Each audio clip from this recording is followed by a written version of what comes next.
तो मेरे प्रिय देशवासियों, हम भारत में रहते हैं और भारत में संविधान काम करता है, ऐसा भारत के लोग बताते हैं। लेकिन सवाल इस बात का है कि क्या वास्तव में भारत में संविधान काम करता है? क्या भारत में लोकतंत्र है? यदि लोकतंत्र है तो फिर इस देश की मीडिया हो या इस देश के सरकारी ऑफिस, दफ्तर, स्कूल, इन सब में जनता की बात आखिर क्यों नहीं होती है? यह आज से बात नहीं है, ये 1950 के बाद से हम देखते हैं सड़कों पे, गली में, जर्रे में, कूचे में, मोहल्ले में, हर जगह सिर्फ एक भीड़ तंत्र की आवाज़ सुनाई देती है। कभी हम उसे राम मंदिर, बाबरी मस्जिद के नाम से कहते हैं और कभी उसे गोधरा कांड के नाम से जाना जाता है। कभी 26/11 का मुंबई हमला। तो सवाल इस बात का उठता है, क्या वास्तव में भारत में लोकतंत्र है?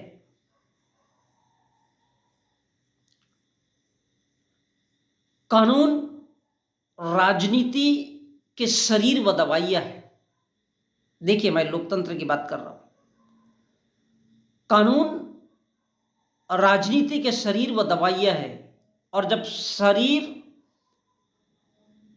अगर बीमार हो जाए तो फिर दवाइयों को अपना काम करना चाहिए। मौजूदा हालात में भारत में जो राजनीति है वो पूरी तरह से एक भीड़ तंत्र के नाम पर हम देखते हैं कि जिस प्रकार एक योद्धा होता है और दो लोग कुश्ती लड़ते हैं, तो कुश्ती में दो पहलवान खड़े होते हैं और एक को उत्साह दिलाने के लिए कहा जाता है, उसका नाम लिया जाता है बार बार। ठीक उसी प्रकार भारत की राजनीति है आज। तो जो नारे लगते हैं वो भीड़ तंत्र के माध्यम से।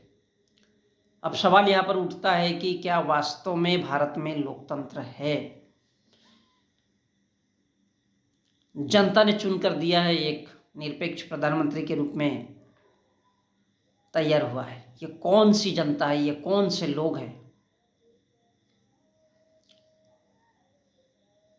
अब सवाल इस बात का उठता है कि कानून अर्थात कोर्ट कचहरी से लेकर के शासन प्रशासन एंड सो ऑन, सभी के सभी ये राजनीति के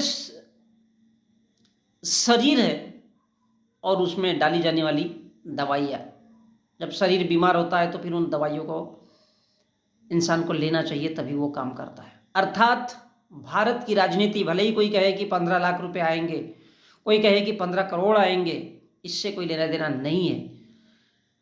तब क्या ऐसे में कानून को अपना काम नहीं करना चाहिए? क्या कानून, शासन प्रशासन अपना काम करता है?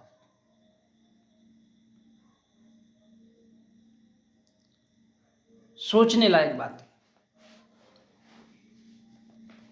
यदि राजनीति में कितने भी भ्रष्ट लोग क्यों ना हो, यदि वो भारत के संविधान को न माने, यदि लोकतंत्र को न माने, तब भी कानून और शासन प्रशासन ने अपना काम करना चाहिए। किसी भी देश का निर्धारण इस बात से कभी भी नहीं हो सकता कि उस देश के लोग पूरी तरह से बेवकूफ बन चुके हैं। कभी जर्मनी में और हिटलर को उठा करके देखिए, पढ़िए उसको, आपको समझने में बड़ी आसानी जाएगी कि किस तरह से वो लोगों को मिसगाइड और गुमराह करके सिर्फ सत्ता हासिल तक उसका उद्देश्य था। ऐसे में शासन प्रशासन, न्याय व्यवस्था प्लस कानून, और उसके साथ में अभी राजनीति के लिए एक चौथा स्तंभ माना जाता है मीडिया को, वो काम क्यों नहीं करता? क्या इस देश के लोगों को इस बात का एहसास भर है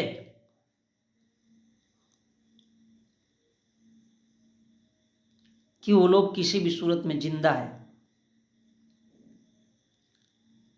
क्या इस देश के लोगों को इस बात का एहसास है? यदि कानून काम नहीं करता तो कानून में बैठे हुए, चाहे वो न्यायपालिका हो या फिर शासन प्रशासन हो, क्यों नहीं अत्यधिक पैसा यदि उन्हें कमाना है तो अपनी माताओं, बहन, बेटियों और बहू, पत्नियों को उन वेश्यालयों में बेच देते हैं, जहां से वो मोटी रकम कमा सके और अपना घर भर सके। मैं मानता हूं कि कार्ल मार्क्स ने कहा था कि धरती की व्याख्या आर्थिक है। यदि अर्थ डगमगाने लगता है तो पूरा मार्केट उस पर आ जाता है और वहां से क्रांतियां शुरू होती है।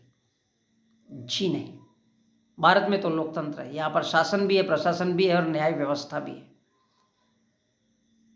माना कि राजनीति के लोग यदि गलत कदम उठा रहे हो तो भी कानून, शासन, प्रशासन को अपना काम करना चाहिए। फिर इस देश में किस आधार पर वो एक भीड़ तंत्र खड़ा किया जाता है? क्या उन भीड़ तंत्र को खड़ा करने के पीछे में जो उन संगठनों के जो मुखिया है, आखिर उन्हें इस देश के लोगों को जानवर समझना है, बरगलाना है, अपनी सत्ता कायम करनी है, या फिर उनका मुख्य मकसद यदि पैसा कमाना है तो ऐसे इस देश की प्रिंट मीडिया, इलेक्ट्रॉनिक मीडिया और टेलीविजन जैसा मीडिया, इन सभी के मालक लोग अपनी माता, बहन, बेटियों को क्यों नहीं उन पाकिस्तान के एरिया में जाकर के अपनी माता, बहन, बेटियों को, पत्नियों को, बहुओं को एक वेश्यालय बना देते, जहां पर खतना किया हुआ पाकिस्तान का मुसलमान उनकी बेटियों के साथ सोए तो शायद उन्हें मोटी रकम मिले और वो उसके बाद भारत में लाए। चाहे वो इस देश के, जो भारत के संविधान को नहीं मानते, ऐसे हिंदू संगठनों के लोग, ऐसे इस देश के मीडिया के मालिक, किसी भी प्रकार का मीडिया क्यों ना हो, प्रिंट मीडिया, इलेक्ट्रॉनिक मीडिया या फिर टेलीविजन वाला मीडिया, वो अपनी माता, बहन, बेटियों को क्यों नहीं पाकिस्तान के उस एरिया में अपने संपूर्ण परिवारों की महिलाओं को छोड़ देते, ताकि खतना किए हुए मुसलमान उनके साथ सो सके और उससे वो पैसा कमा करके, लेकिन भारत में, भारत के लोगों के लिए कम से कम वो सच बोल सके।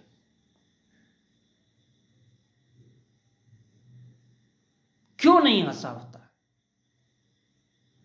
राजनीति किसी भी दिशा में काम कर रही हो, लेकिन जब लोकतंत्र के खिलाफ जाए, आज पूरी तरह से भारत का वातावरण, इस देश का किसान एक अलग वे पर है, इस देश की स्कूलों की हालत एक अलग दिशा में काम कर रही है और इस देश में गरीब मजदूर, उनकी संख्या में लगातार बढ़ोतरी हो रही है, गरीब और ज़्यादा गरीब हो रहा है,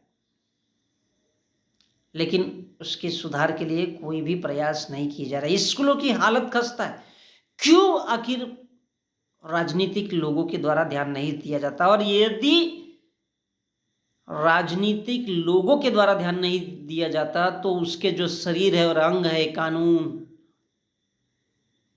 शासन, प्रशासन, जो राजनीति के ही शरीर और दवाइयां है, इनका इस्तेमाल क्यों नहीं किया जाता?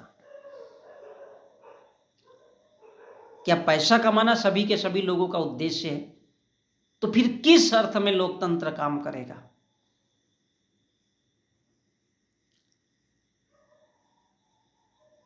तो फिर किस अर्थ में भारत का लोकतंत्र काम करेगा? चलिए मानते हैं कि किसी ने कहा कि 15 लाख देंगे और उसने ये भी बात को साबित कर दिया कि ये एक जुमला था। क्या कल को अगर कोई ये इंसान कहे कि भारत के हर एक वोटर को 25 करोड़ नहीं 50 करोड़ दिया जाएगा, क्या उसकी बात पर यकीन हो जाएगा? क्या इस देश में उस बात को भुलाने के लिए, उस बात को समझाने के लिए कि लोगों को किस तरह से गुलाम, बेवकूफ़ और ज़्यादा गरीब और ज़्यादा आत्महत्या कर सके, ऐसी हालत में लाने के लिए यदि कोई कहे कि वो 50 करोड़ देने को तैयार है, क्या भारत के मतदाता ने इस बात को स्वीकार करना चाहिए? तो क्यों नहीं फिर भारत का कानून, शासन, प्रशासन इसके लिए आगे आता कि भारत का ये लोकतंत्र ऐसा किसी भी दिशा में काम नहीं करता है। जी हाँ, राजनीति एक सेवा का कार्य है, और यदि राजनेता ही भ्रष्ट हो जाए और अपने ही मुद्दों में इस देश के लोगों को अगर उलझा दे, तो फिर कानून और शासन प्रशासन को काम करना चाहिए, बिल्कुल दवाइयों की भांति। जब शरीर बीमार हो जाता है तो दवाइयाँ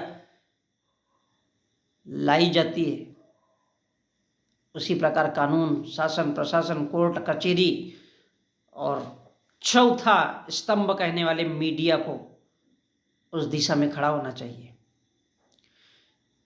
दरअसल उन पत्रकारों की इसमें गलती नहीं है, इसमें गलती उन मीडिया के मालिकों की है जो चंद रुपयों के लिए, सिर्फ अपने टीआरपी के लिए इस दिशा में कदम उठाते हैं। तो क्यों ना